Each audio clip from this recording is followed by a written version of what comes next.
Okay, so this is exactly it. This is one of those topics where I have to be very careful because by the time this goes public on YouTube, the video could already be out of date, depending on if we have a trade announced or somebody else is on the move, whatever.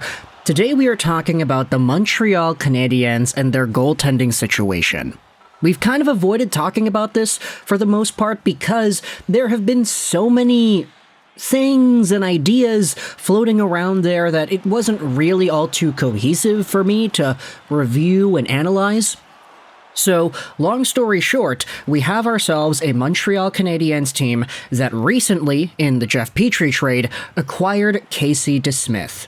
Now, Casey DeSmith is an NHL goalie, and he's a pretty good one at that. Pretty alright, I would say, in terms of his overall projectability as a player.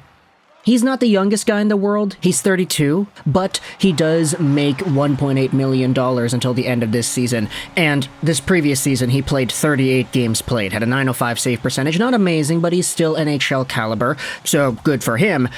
But the problem with this situation is that Casey DeSmith is coming over to a Montreal team which already boasts the likes of Jake Allen, 33 years old, making $3.8 million until the end of 2025, as well as Samuel Montembeault, who is quite a bit younger than both of these guys, 26. He's on the books till the end of 2024, making $1 million.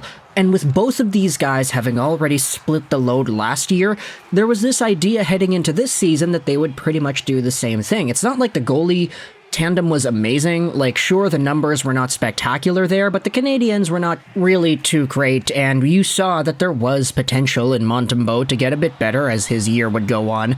Allen, of course, is a lot older, and the Canadiens are sort of in a position where they're just kind of giving him the reins because he kind of deserves it at this point in his career. But with Casey DeSmith entering the mix, the question was simple. You've got 3 goalies, all of whom are actually able to come out, and 2 spots, a starter and a backup. What happens here? Do you rotate 3? Do you keep 3 up? Do you send one of them down on waivers or whatever to Laval? Maybe one of them gets claimed? Maybe you trade one away. And if you do that, who is the odd goalie out? Well, we had ourselves an update from TVA Sports earlier, 2 days ago I think, 3 days ago, talking about some of the updates regarding these goalies. Here's an article on TVA Sports.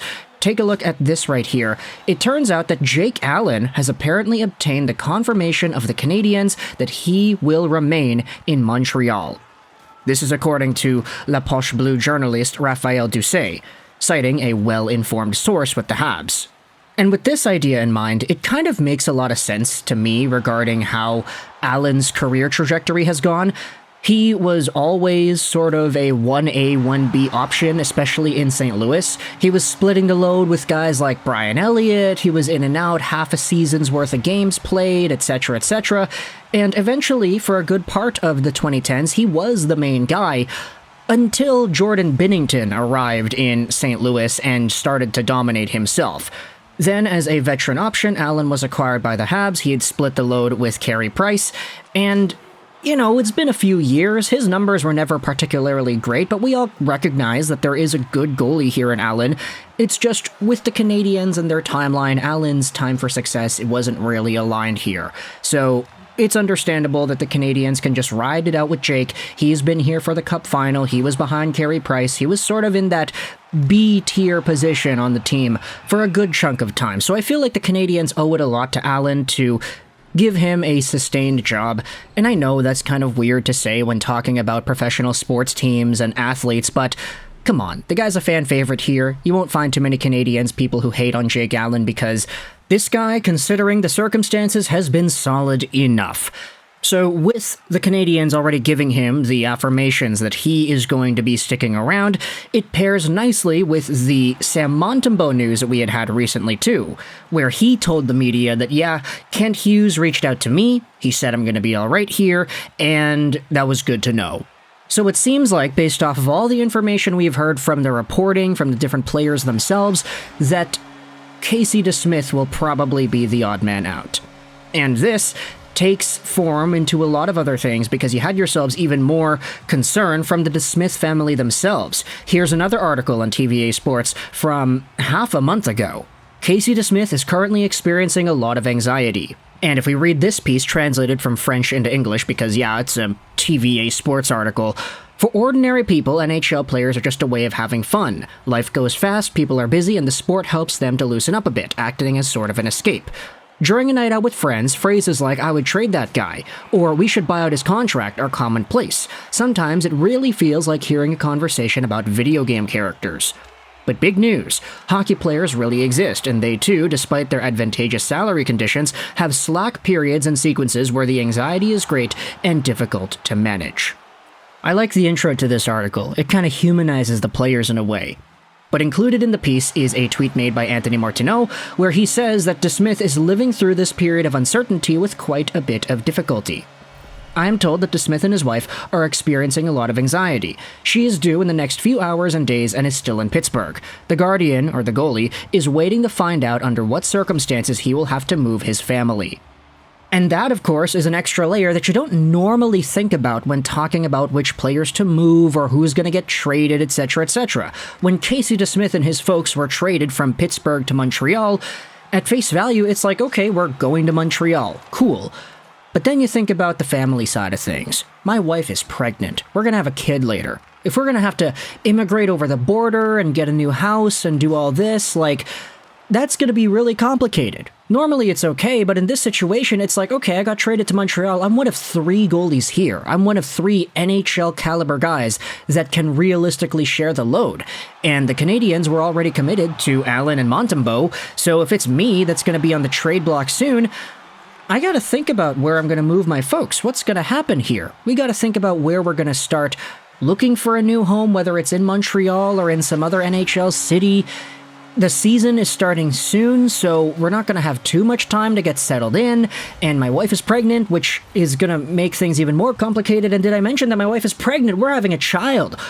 There's a lot of anxiety that doesn't really show up when you just look at Cap Friendly and you see who's there, and you say, okay, we could trade this guy away, do this move, get another pick back, and then use that pick to get another player, flip it around. Armchair GMs do armchair GM things, but the players themselves, you could understand based off of this analysis why this is a pretty important deal. Even in this article, if you go down to the bottom, it says the Canadiens were open for business, and that was half a month ago. The Canadiens at this time have not made a goalie trade just yet, and I know I'm recording this video on September 1st, and by its upload time on the morning of September 2nd, we'll see if there still is the same 3 Canadiens goalies on the team. If there is a trade, then okay, my bad. We'll make a correction video once I wake up. But this appears to be the situation. DeSmith is probably the odd man out. Allen, Montembeault already received word that they are going to be sticking around. Allen from yesterday, Montembeault from a little bit earlier on, so a Casey DeSmith trade is probably going to be coming soon, if you look at all the information here. Now, DeSmith and his entire family, they were in Pittsburgh earlier. DeSmith himself is from Rochester, New Hampshire, so we'll see where exactly the Canadiens end up sending this guy away to. We had already seen the Jeff Petrie trade, the second one at least, or no, the third one technically, where the Canadiens sent him to his hometown Detroit team, and he was the guy who said he wanted to go there, so we know Kent Hughes takes the human into consideration when he thinks about where to send these guys to, especially since he's doing them more so of a favor than his own hockey team by trading them to specific organizations. A lot of Canadiens fans said they lost the third Jeff Petrie trade sending him over to Detroit. But it doesn't really matter because they got rid of Hoffman and grabbed themselves a few assets from that Pittsburgh trade. But either way, Casey DeSmith seems to be the guy who is on the move next. Let me know your thoughts in the comment section below. Where do you think that's going to be too? And how do you feel about the Canadiens already giving their assurance to both Montembeault and Allen that they're going to be sticking around? If this is the tandem for next year, which it apparently is going to be, what are your thoughts on that? If there is some sort of a bamboozle trade, let's say Montembeault gets shipped off to somewhere else tomorrow, then okay, we'll make a correction video about that when it happens. But for now, this is the word that we have gotten. Let me know your thoughts in the comment section below. I hope you enjoyed this video. And bye.